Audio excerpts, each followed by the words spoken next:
Hey everybody, welcome back again to my spoiler-free absolute beginner's guide for Dark Souls Remastered. Please make sure to check out the playlist, see if there's any other topics you'd like to learn about. This time we're going to be looking at how we cast magic, how we equip the spells, meeting the requirements, and improving the damage of our casting. Let's get straight into it.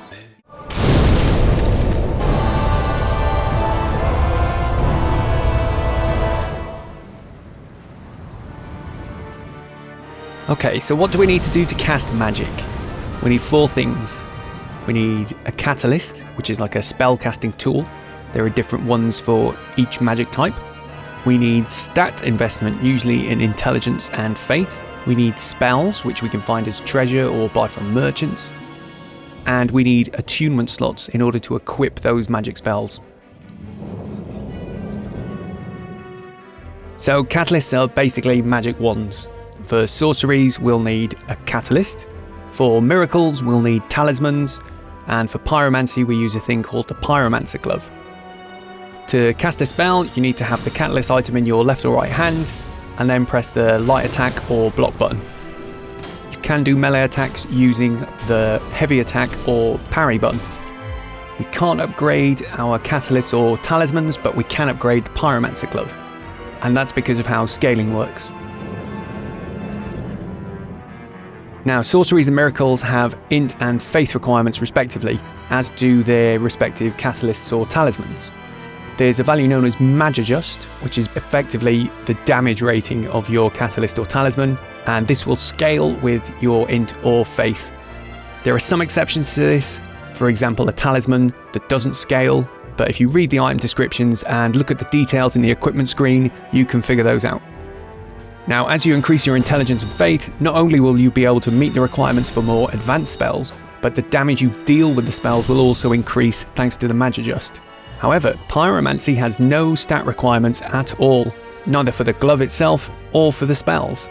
So the only way to increase the pyro glove's capability is to get the glove upgraded by an NPC. So you need to acquire some magic spells before you'll be able to cast them. Some classes will start with spells, and you find them as treasure and buy them from merchants. Some spells will target enemies, others will target yourself. Some will even aid cooperative partners. Remember to read the descriptions of the spells. Each spell has its own number of casts. You don't have a magic meter. When a spell runs out of casts, if you sit at a bonfire, they will be refilled. And remember that spells have requirements, just like any gear you can put in your hands. But there is one last requirement, which is attunement slots. So you'll need to have at least 10 attunement before you gain your first attunement slot.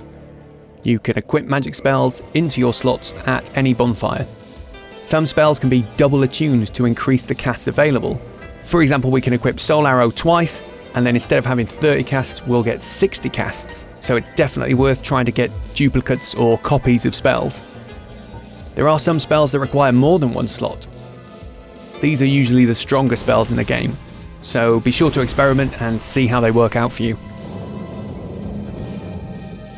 Casting spells can be quite a slow process, but you can increase the speed of offensive spell casts by increasing your dexterity stat.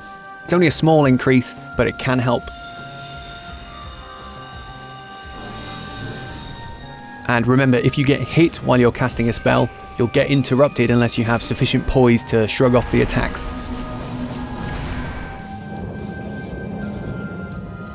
And one last thing that's quite interesting is miracle resonance. So sometimes during the adventure you'll see these little white circles floating in the world. These are where other miracle casting players have cast a miracle. If you can cast the same miracle near this resonance marker, it will be stronger. If you have the same miracle in your attunement slots, you can see it too will have the same little resonance icon on the portrait at the bottom left. So there we go, hoping you're a bit more interested in the magic if you hadn't really thought about it before. It can be really powerful and actually really fun to play around with. Next time is the last episode. We're going to be looking at the online system and how all of that works. Thank you for watching everybody. I'll catch you next time.